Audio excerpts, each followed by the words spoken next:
Now, the holidays is approaching quite fast and alam ko marami sa inyo nakakuha na rin yung Christmas bonus and probably wondering what to buy na gadget, na device, na smartphones na would probably satisfy your need for communication, for entertainment. And ako here, I have the WIKO T10. And probably itong French brand na ito is something na budget-friendly that I can share my experience to you. Tara, kwentuhan ko kayo. Hi guys, ako pala si Richmond ng Gadget Sidekick and welcome back to my channel. Quickly, unbox muna natin itong WIKO T10. So this one, like I said, it has 120 gigs of storage and it has 4 gigs of RAM. Kita natin WIKO T10 and maganda naman kanyang packaging, very decent. WIKO ang nakaprint dito sa gilid. So quickly, buksan lang natin. Yun.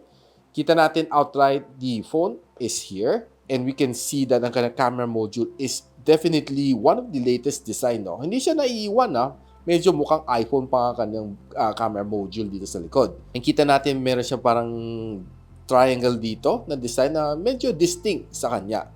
And pag hinawakan mo tong phone na ito, may pagka-grip siya, no, na matte finish. Definitely, hindi siya fingerprint magnets. Other things inside the box, you have your SIM ejector tool, your warranty card, and your quick start guide. We also have your Type-C na charging cable, as well as a 10 watts na power brick. Now, let's have a quick phone tour. Sa ilalim, meron siya loudspeaker, Type-C port, microphone in, and of course, audio jack. This side, meron siyang power button, and of course, ang volume rocker. Sa ibabaw, medyo malinis. Sa kabilang side, you have your SIM tray. Pag hinila natin yung kanyang SIM slot, hybrid siya, no guys. Bale, you can use dalawang nano SIM or isang nano SIM plus isang micro SD na expansion. Sa likod, we have your 13MP na main camera sensor as well as a LED flash. And sa harap, meron siyang 5MP na front-facing camera. Now, itong phone na ito is being powered by the MediaTek Helio A22. It's a 12nm chip na quad-core. And itong phone na ito is currently running on Android 11 na Go edition. So when we're talking about phone na running on Android Go, it definitely is quite light. So hindi siya heavy pagdating sa mga apps dito sa phone na ito. One good thing naman dito sa kanya is sa kanyang Play Store is working fine. Now, one distinct feature na gusto ko dito sa phone na ito is maganda yung kanyang pagka-pattern dito. No? Very unique siya on its own. And I like it the way it is. Kahit wala siyang case, okay naman siya ilabas at ipakita sa inyong mga kaibigan. Now, itong phone na ito comes in two colors. Either go for the midnight black or the emerald green. Now, pagdating naman sa kanyang grip, I can say okay naman kanyang grip for me. Dahil hindi naman madulas likod niya and paghawak ko dito, saktong-sakto lang. Hindi naman siya sobrang bulky and this phone weigh in just around 198 grams. Now, itong phone na ito sports a 6.5-inch na IPS LCD HD Plus ang kanyang resolution and it has a screen-to-body ratio of around 83%. Now, kita naman natin yung kanyang side bezel is not that thick except yung kanyang baba medyo makapal. Checking some benchmark score dito sa phone na ito. And ito naman nakuha niya dito sa slingshot. Now, ito phone na ito rocks a 5,000 mAh of battery and it can charge up to 10 watts na charging. Then, of course, charging it from 0 to 100 takes near 3 hours. So, medyo may kunting katagalan. And, of course, using it on a day-to-day basis, kaya naman na magtagal ng one whole day, no problem. And probably more than a day, if I can tell you right. Kasi I've been using this for quite some light na usage lang, like social media, watching some videos, and probably some light games. And kaya-kaya naman na magtagal more than a day. And based naman dito kay PC Mark na battery stress test, setting at 50% of brightness, it was able to achieve near 13 hours of screen on time. Now, ito phone na ito only has a level 3 na Wi-Fi security level, so meaning you can watch HD dito sa phone na ito. I was able to watch some videos dito sa phone na ito, and even though that it's just a HD Plus na IPS LCD, okay naman siya. It doesn't really mean na pag IPS LCD lang siya, yung resolution is really that bad. Now, this one, ang French brand na WIKO, they pack in some really nice specs dito sa kanya LCD. Even that this phone is a budget-friendly phone, priced at 6,499, I can say na it's quite decent watching videos dito. And I was able to watch siguro mga isa't kalating oras dito na non-stop na video. And I can say na okay naman siya. I was able to enjoy naman. Now, playing games dito sa phone na ito, I did try to play Call of Duty Mobile dito and the graphical setting is just quite low. But I was able to play some games dito and after 1 hour, hindi naman siya nag-lag, no? And one good thing is dahil meron siyang 4 gigs of RAM and having 128 gigs of storage does help dahil malaki ang kanyang capacity to store several games dito sa phone na ito.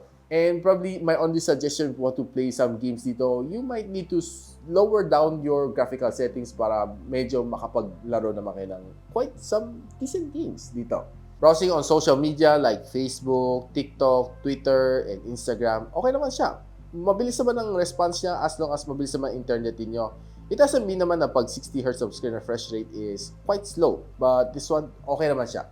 Browsing naman dito sa TikTok, I can say okay naman siya. One good thing dito sa phone na ito, you can browse sa TikTok or you can even live stream and post some of your favorite videos dito using the camera of this phone. Now, right now guys, i-check natin ang kanyang camera. Ang phone na ito having a 13MP na rear camera and a 5MP na front camera. Now, checking some camera shots dito sa phone na ito, taking it outdoors, okay naman, I was able to get in some nice shots naman outdoors. And, well, sometimes it just might have a little bit hard time focusing. Maybe it's because of the Android Go system, kaya medyo sometimes nagde-delay konti itong phone na ito pagdating sa focusing ng camera. I'm not quite sure, maybe hindi lang siya super optimized. But I'm quite amazed na it was able to get in some nice shots like this and this. Now, taking indoors, I can say some of these shots are good and pag medyo nagiging madilim ang iyong area, medyo nahihirapan ko itong phone na ito. So, suggestion ko if you want to take some indoor shot, medyo maghanap kayo ng kunting ilaw para medyo maganda-ganda naman ang iyong mga shot. Pagdating naman ka ng selfie camera, I was able to take in some nice shots outdoors. Pagdating naman sa indoor, there are some shots na okay and there are some shots na hindi ganun ka-okay, lalo na pag medyo madilim. Using the front camera for vlogging, this is the result that I got. So guys, this is the video quality that you'll be getting if you're vlogging using the WIKO T10 using 1080p 30fps. And you can use this for basic vlogging or for Zoom meetings or even just simple video chat. And by the way guys, the audio is recorded using the default mic. Comments? Hit it on the comment section below. And well, I can say na itong front camera niya can probably perform if you are taking some videos for TikTok or for live streaming. Taking some videos naman sa rear camera, I can say okay naman, malinaw naman kanyang camera except that medyo malikot lang siya, medyo shaky. Now guys, what can I say about the WIKO T10? Now at this price point, 6,499, I can say malaki ka na storage. That's for sure. Ang kanyang battery life is definitely good. And probably some limitation on Android Go is that, well, some apps might not run that well dito sa phone na ito dahil this is a Go version or a light version ng Android 11. And everything else is working pretty fine like social media, Facebook, and of course, watching videos on YouTube, playing some light games dito. Kaya-kaya naman ito phone na ito. Wala naman naging problema. Guys, if you want to know kung saan nyo pwede ma-purchase itong phone na ito, si WIKO T10, I'll be linking it on the description box below. And if you like this video, don't forget to like, subscribe, and of course, click na rin yung bell icon para hindi nyo ma-miss mga future uploads dito sa aking channel. And so, ako pala si Richman and you're watching Gadget Sidekick. What's up?